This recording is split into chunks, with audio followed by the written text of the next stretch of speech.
All right, guys, welcome back to a different type of video. I normally don't make these. Um, this is exclusively for the newer beginner meme coin trader, and I'm going to be breaking down everything you need to know as a new trader, the do's and don'ts. So this is going to be a very informative video. I'm going to break it down into chapters. So if you're watching a part of the video and you already know about it, you can skip to the next chapter. Before getting into the good stuff, I am doing a giveaway, guys. 0.2 SOL to 5 lucky winners once we hit 3,000 subscribers, which right now it looks like we're going to do that this month. If you guys want to participate in this giveaway, all you got to do is go head over to my X. The link will be in the description and comments. I'll have a comment pinned. Retweet, comment done, and follow, and you're in. And right now there's only 20 people. So if you're in this right now, you already have a 25% chance of winning. I'm going to be selecting, 5 lucky winners at random.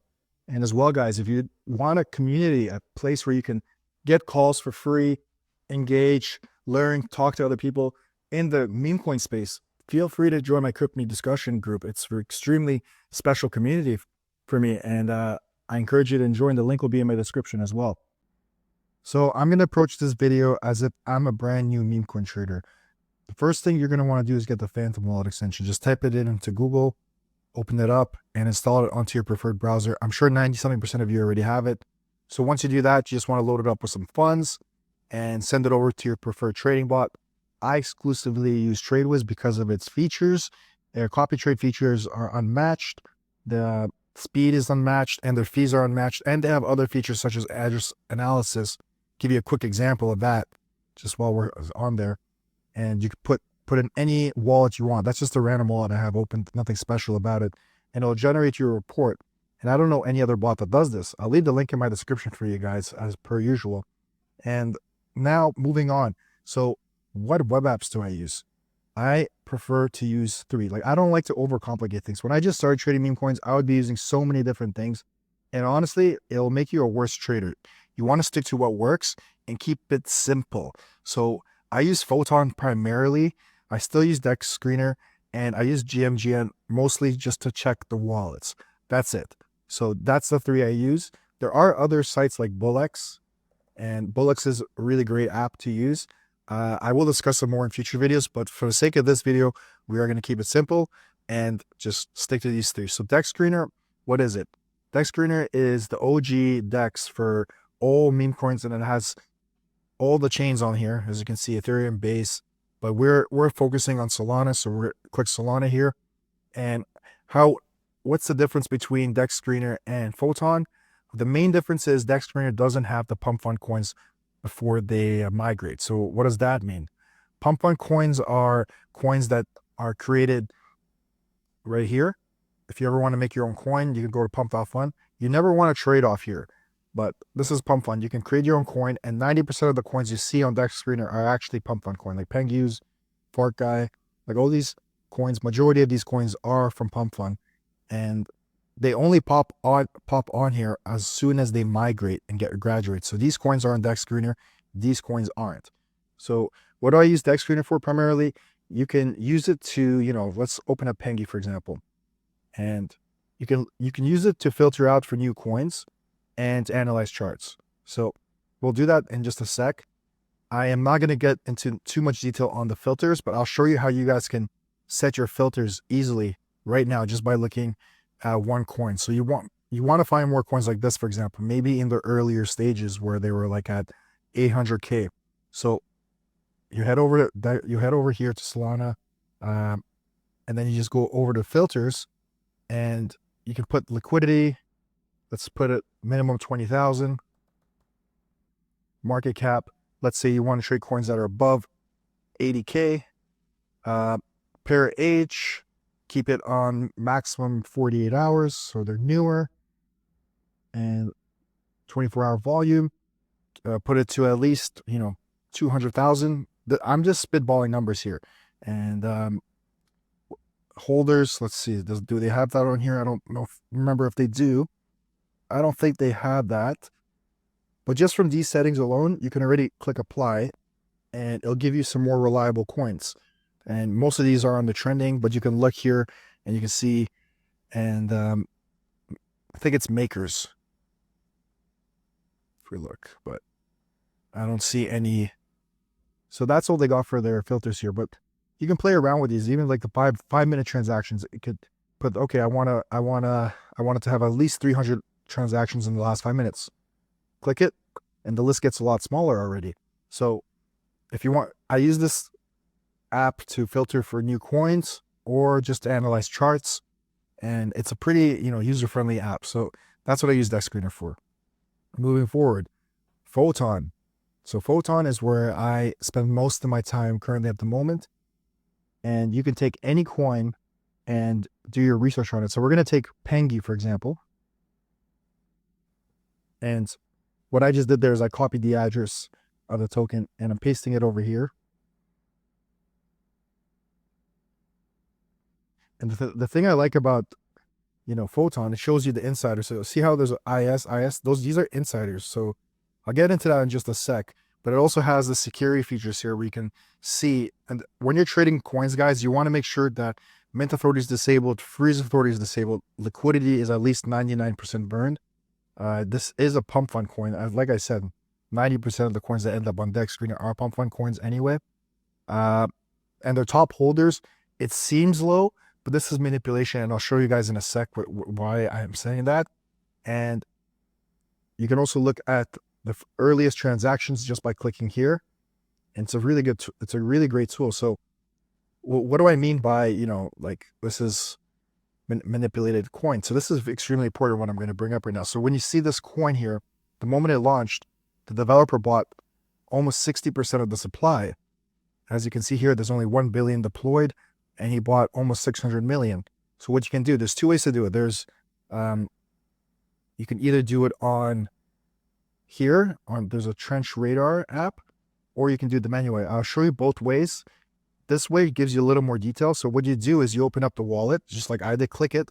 It opens up SolScan, which is basically, it's the blockchain for Solana, and it shows you all the transactions you can find all the transactions that ever occurred on Solana here. And as you can see, he transferred almost all of that money, all of those tokens to this wallet right here. And then this wallet, what did he do? He transferred it to hundreds of different wallets. So he's not selling it here. He's transferring it over. And this is called bundling. He's diluting the ownership to make it look lower, to make the coin look safer. When in reality, the coin, is like 60% of the supply is held by one guy. Like, see all these different transfers to different wallets. This is what a lot of these coins do. And another way to do this, a quicker way, if you don't want to do it the way I just showed you, is you just copy it, go over here to Trench Radar Scanner. I'll leave the links to everything I'm talking about in my description, guys. Keep it simple for you, so you don't have to try to find everything on your own. And then it's going to load up the data here. And like I said, boom, pretty much 60%. I was exactly what I was talking about. So it shows you total bundles, one, the amount, and the percent. And pretty much what I was just showing you right here, that's exactly what it is. So this is a good tool to use to know if the ownership is being manipulated, because there's no way the top 10 holders is holding 5%. It's more like, and that's why you see these insider sells. It's because these other wallets that got transferred, these tokens are selling and taking profits. So this guy isn't rugging it. This coin obviously did very well still, but in a lot of cases they do that so they can rug the token like a few minutes after it launches, and your position goes to zero instantly. In this case, they didn't do that. They're trying to do it the smart way and take profits slowly. So I use Photon for analyzing the charts, make sure all of this stuff is good right here that I just talked about. The holder count is very important. Like, you don't want to see a coin like this and it only has like 200 holders. This is more healthy. It has 28,000 holders. But you can also find pump fund coins here. So what's pump fund, guys? Pump fund, I'm sure a lot of you know what it is, but basically it's where anyone like you or myself can create a coin just for 0.02 SOL, I believe. And the original OG website is right over here.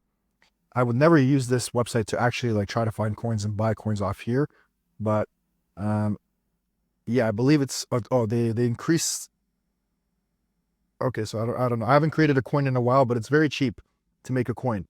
So this is the original website. I would never suggest you, try to do your trades off here and try to find coins on here.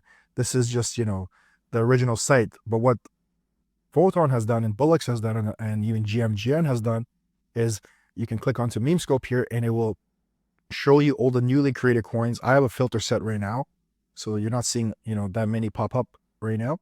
The ones that are getting close to graduating. And what does that mean? So once a coin hits 85 SOL, it graduates and gets it gets dexed onto Radium. The liquidity gets burned and the coin is, pretty much official now. It's out there. You can find it on all these different dexes now. So before that, it's just, it's more hidden. So how do we use Pump Fund and what do we avoid? So 2 things I'm going to tell you right now. So like the first thing you're looking at here is if you see a coin like this, let me find one for you guys right now real quick. One like this. So one that was launched not too long ago, and it only has like 30 something, like 20 holders, and it's already at 47K market cap. Avoid instantly. Like charts like this, and I'm going to pull up a few of these for you so you can get the gist of it. You never want to trade charts like this. And the ownership is very high. They're not even trying to hide it, which is whatever. But coins like this tend to, they'll go to maybe like 60,000 and then it'll rug. Or maybe even it might even bond, but it'll rug. These are really extremely risky plays. So if you're new and you don't know about this, this is something you're definitely going to want to avoid. And I'll open up a couple more examples here. So if we look, like even this one right here, maybe this one. I'm just trying to find one that's been made not too long ago. Let's see, 2 minutes ago. Okay, let's take a look at Mumu. It has 300 holders, but same thing. So like these type of coins that don't have like much consolidation and that just have the green, candlesticks like this, very sketchy, guys. And like if the first one is extremely high like this, extremely sketchy. There's a lot of manipulation and market making happening over here. And you can also look over here and you can see this icon right here. It tells you that these are all snipers. So all of these snipers bought this coin. So this is going to get rugged. I know 100% this one's going to get rugged. I've seen this happen time and time over again. So when you're looking at Pump Fund coins, you want to watch out for this type of stuff and don't get tricked and thinking this is like, oh, this is a good chart, because it's not. I'll show you what a good chart looks like. And if we look here, maybe. Okay, so looking at the about to graduate, we see this one. It's about 1 hour and 7 minutes old, has a decent amount of holdings. And another thing I haven't mentioned yet is the socials are very important, guys. So this chart looks a lot more healthy. And we look down, the holders. This is pretty common. I'm not going to lie to you. Like it says danger here, but this isn't the worst case scenario. Obviously, the lower, the better. But it probably hasn't been bundled. So we can quickly do our bundle thing here and see if it actually has been bundled or not. And like meme coins are so tricky, guys. Some coins that get bundled like crazy don't even they don't rug per se. So this one, 23% bundled, not the worst, So and it just migrated. So we're gonna take a look at the socials here. So this is something that's important as well, guys. You want the coins to have socials. See, they do have a Twitter X with already set 1,800. That's really good. With with them talking about their stuff here. Let's take a look at their Telegram. If the Telegram community is big or not.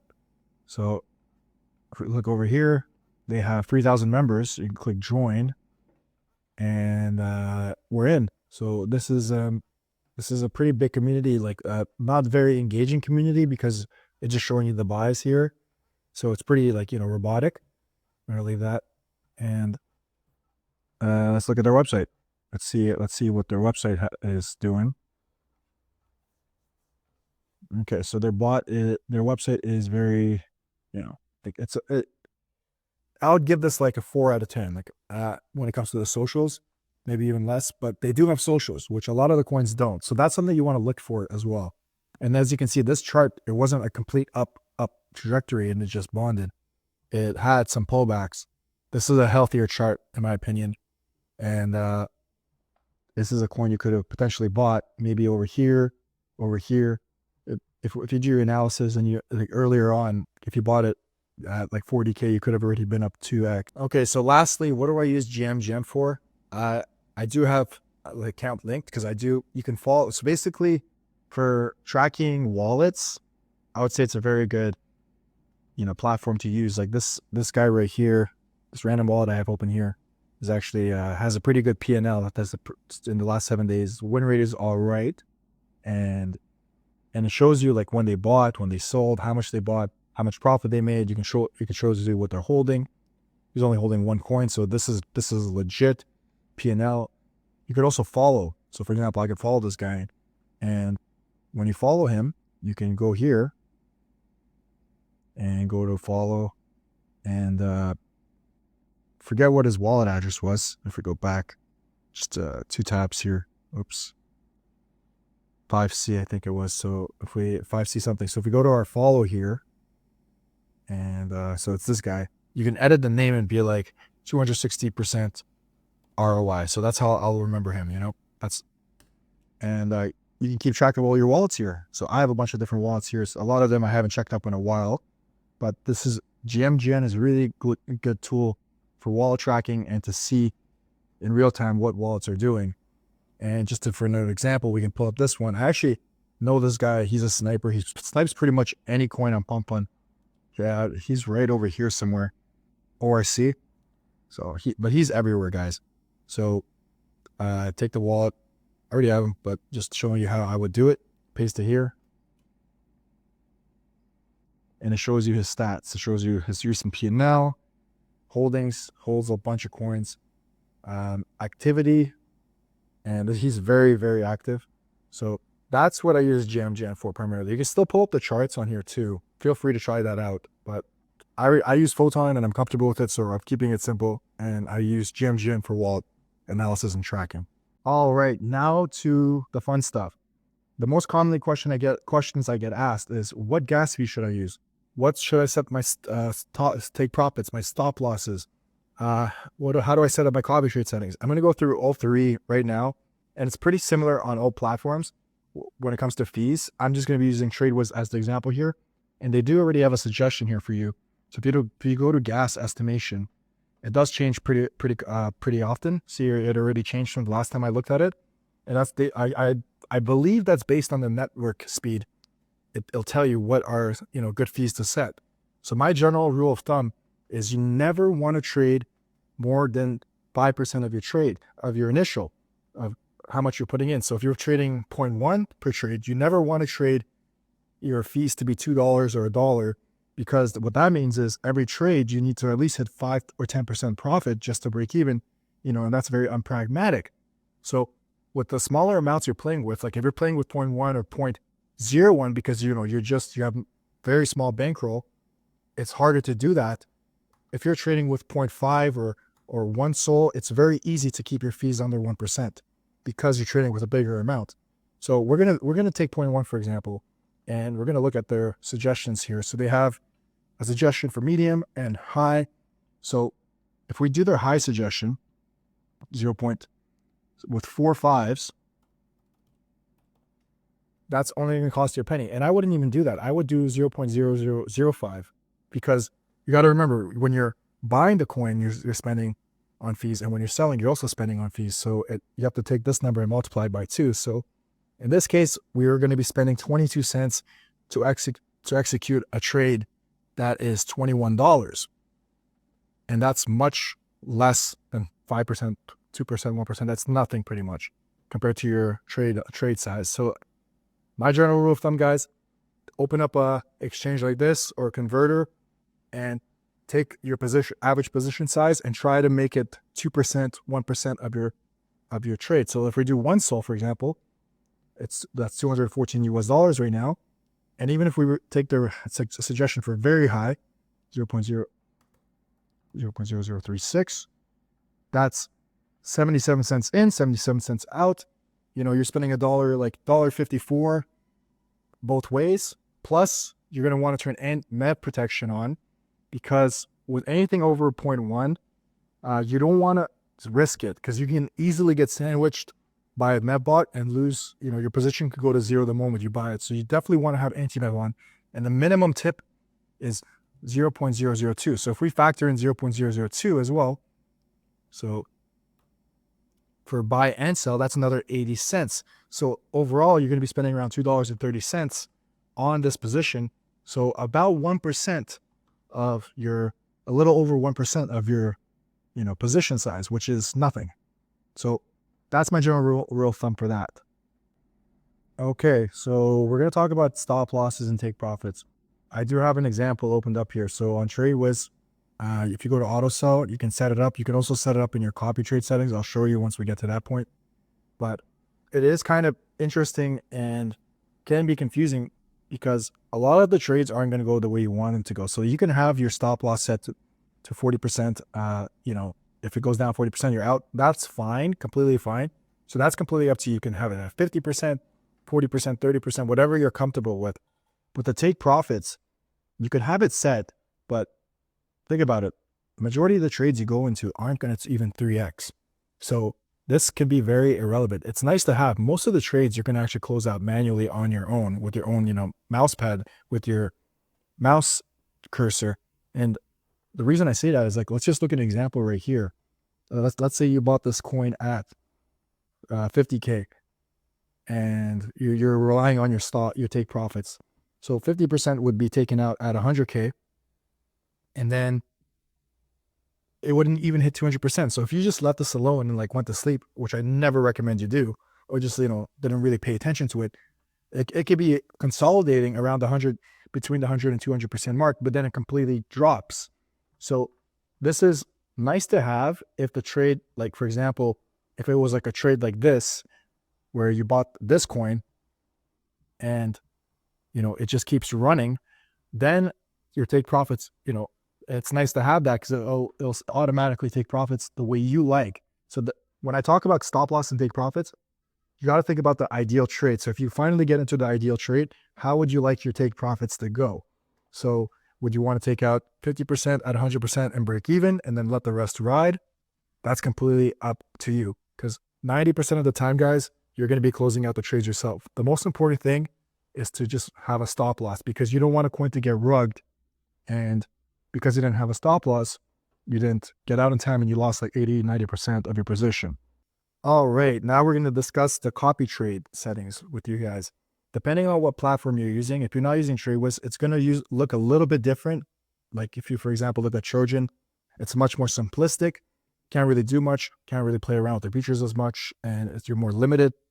On TradeWiz, on the other hand, you can see there's so much more things you can do, and I'll run right through it with you right now. So the tag is the name, so you don't forget. So I call this guy the 70% hitter because his win rate is 70%. Put his wallet here. The minimum and maximum buy, that's how much you're going to want to put into each trade. So if you're wanting to risk 0.1 per trade, for every trade, you'll keep minimum buy and maximum buy at 0.1. As well, if you want to protect yourself with the wallet you're copy trading, because some wallets can randomly start, doing a crazy amount of trades, and your account can get, can get wrecked like that. You can protect yourself by putting, a limited amount. So if you want to protect yourself and say, okay, after 0.5 is traded of my money, of my soul, we're no longer copy trading this wallet, you can do that. As well, each token buy times, what does that mean? So basically, let's say a wallet buys this coin, he buys it right here, and then he buys it again right here, and then he buys it again right here. If you don't have this set to 1, it will copy trade every single one he buys. So if you're not comfortable with that and you only want to buy once or twice, you can set it to 1. I personally only set it to 1 because I'm not comfortable copying multiple. It gets a little overwhelming. As well, for unburned, this is for liquidity. For safety, keep that on don't buy. So if the liquidity is not burned, you will not copy trade. If the liquidity is not burned, unrenounced, don't buy. This is for your own safety. Copy pump on true, copy radian true. If you want to get a little more advanced, you can play around with the liquidity pool, market caps. I don't touch this because I like to play with pump on coins. Copy sells. If you're a new trader and you aren't very familiar on taking profits and you're not comfortable with it, and the wallet you found is, and they know how to gradually take profits as the price goes up, for sure, keep it on as you'll learn eventually and you'll be able to do it yourself. I personally don't. I keep it off and set my own. Auto retry, what does that mean? So let's say the wallet copy trades right here, and because of your slippage or something, it fails. It will retry. You can set it up to 3 times. I have it up to 2 times. because sometimes you can miss the move, and I never had any issues with it, but you can set it up to 3. And gas fees, we just talked about that. So depending on your position size, try to keep it under 2-3%. And anti-mev, have that on if you're trading with more than 0.1. Even with 0.1, you can turn it on. But if you're trading 0.15, 0.2, I would definitely turn this on, because you don't want to get sandwiched by a med bot. That's the most annoying thing. It's happened to me before. Buy slippage for radium, I keep it at 12.5%. Great number to have. Works perfectly for me. For pump fund, because the coins are so volatile and move so much in price, I keep it around 20 to 25%. And sometimes the transactions still fail at 25%. So I like to keep it around between 15 to 25. If you want to be more, conservative, put it to 20, 15. If your transactions are failing, raise it. And here's where you set your auto sell. So this is just an example. I'm not saying copy this, but like I said, this will only work if you buy a coin that does something like this, that just continues to run. If you buy a coin that, does something like this, just one second, something like this, let's take a look at IP, went to 160K and then dumped, you wouldn't even hit your 200% TP, and you would break even, because you have, you have 100%, take 50%, so that you break even right here on your position, and then the rest is profit. So good to have, doesn't mean it's going to always trigger. Stop loss is the most important thing. I have it set to 40%. You can set it to 30, you can set it to 50, whatever you're comfortable with. Once that is all set up, either click create or click active if you already have, if you just, editing. So the create button will be right here. Thank you guys so much for watching this video. If you learned something new, leave a comment below, and I'll see you guys in the next video.